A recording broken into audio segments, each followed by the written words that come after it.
அண்மை செய்தியை பார்த்து வருகிறோம். வைக்கம் போராட்ட நூற்றாண்டு விழா தொடர்பாக முதலமைச்சர் மு க ஸ்டாலின் தற்போது காணொலியை வெளியிட்டிருக்கிறார். வைக்கம் போராட்ட நூற்றாண்டு விழாவில் கலந்து கொண்டு அதற்காக அவர் கேரளா சென்றிருக்கும் நிலையில் அது தொடர்பான காணொலி ஒன்றை முதலமைச்சர் வெளியிட்டிருக்கிறார்.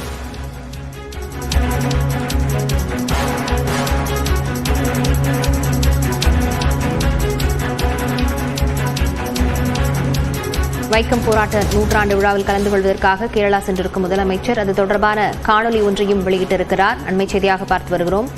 1924ஆம் ஆண்டு கேரளாவின் வைக்கம் பகுதியில் உள்ள கோவிலுக்குள் தாழ்த்தப்பட்ட மக்கள் நுழைய தடை எதிர்த்து போராட்டம் நடைபெற்ற நிலையில் அது தொடர்பான காணொலி ஒன்று வெளியிடப்பட்டிருக்கிறது. இடைப்பட்ட தலைவர்களுக்கும் வேறு வழியில்லை. காங்கிரஸ் கமிட்டிக்கு கடிதம் எழுதினார்கள். நீங்கள் வந்து போராட்டத்திற்கு உயிரூட்ட வேண்டும், இல்லை என்றால் அரசரிடம் மன்னிப்பு கேட்டு போராட்டத்தை கைவிட வேண்டிய நிலைக்கு தள்ளப்படுவோம் என்றது கடிதம். போராட்டத்தை தாங்கி பிடிக்க இரும்பு கரமே வந்தது. சாதிக்கும் தீண்டாமைக்கும் எதிராக எந்த சமரசமும் இன்றி போராட்டத்தை தொடர புறப்பட்டார் தந்தை பெரியார்.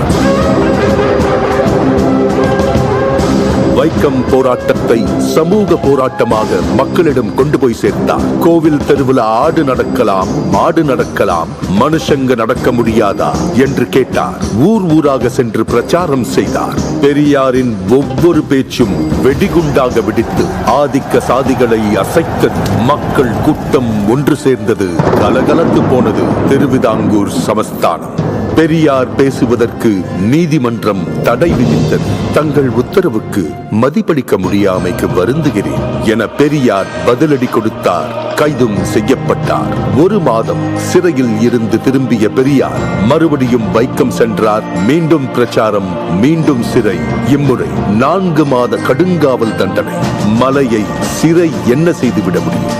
இந்த நேரத்தில் திருவிதாங்கூர் ராஜா சர் ராமவர்மா திடீரென காலமானார். சிறையில் இருந்தவர்கள் விடுதலை செய்யப்பட்டனர். வெளியே வந்த பெரியார் மீண்டும் போராடினார். பெரியார் தலைமையிலான போராட்டத்திற்கு பலன் கிடைத்தது. திருவிதாங்கூர் ராணி பேச்சுவார்த்தைக்கு முன்வந்தார். அண்ணல் காந்தியடிகளை பேச்சுவார்த்தைக்கு அழைத்தார்கள். பேச்சுவார்த்தைக்கு வந்த காந்தியடிகளிடம் தெருவில் நடக்கக்கூட அனுமதி வழங்குகிறோம், அதற்கடுத்து ராமசாமி கோவிலுக்குள்ளும் நுழைய வேண்டும் என போராடினால் என்ன செய்வது என்று ராணி கேட்க காந்தியடிகள் பெரியாரிடம் பேசினார். பெரியார் தனது நிலைப்பாட்டை விட்டுக் கொடுக்கவில்லை. பாதையை திறந்து விடட்டும், அதற்காக கோவிலுக்குள் நுழைய போராட மாட்டோம் என உத்தரவாதம் கொடுக்க முடியாது. வேண்டுமென்றால் இப்போதைக்கு அதற்காக போராட மாட்டோம் என சொல்லுங்கள் என்றார் பெரியார்.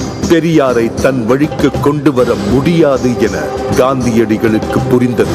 பெரியாரின் நிபந்தனையை ராணியும் ஏற்றார். கோவிலை சுற்றியிருந்த 3 தெருக்களிலும் உழைக்கும் மக்களின் பாதங்கள் பதிந்தன.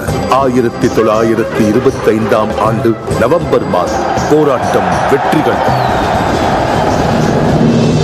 எல்லாருக்கும் எல்லாம் என்கிற திராவிட அரசியல்தான் பெரியாரின் ஆயுதம்.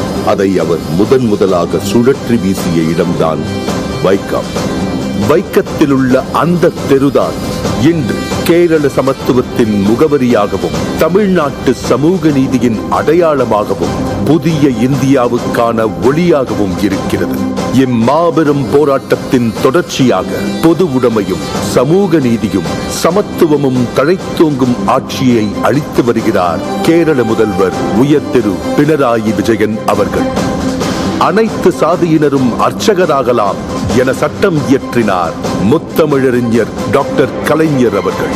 அதை நடைமுறைப்படுத்தினார் தமிழ்நாடு முதல்வர் உயர் திரு மு க ஸ்டாலின் அவர்கள். பெரியார் வகுத்து தந்த சமூக நீதி பாதையில் வீறுநடை போடுகிறது மாண்புமிகு தமிழ்நாடு முதலமைச்சர் திரு மு க ஸ்டாலின் அவர்களின் தலைமையிலான சமூக நீதி காக்கும் அரசு. 100 ஆண்டுகளை தாண்டியும் பெரியாரின் பகுத்தறிவு ஓர் ஆயுதமாய் பழமைவாதத்தை வேறறுத்து வருகிறது. இந்நிலை வைக்கம் போராட்டத்தின் நூற்றாண்டை சிறப்பிக்கும் வகையில் தமிழ்நாடு அரசு சார்பில் வைக்கத்தில் அமைந்துள்ள பெரியார் நினைவகம் ரூபாய் 8.14 கோடி மதிப்பீட்டில் புனரமைக்கப்பட்டுள்ளது.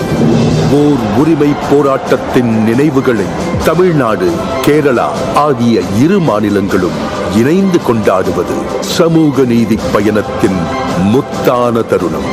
இந்தியாவின் கவனம் இதை நோக்கி திரும்பும்.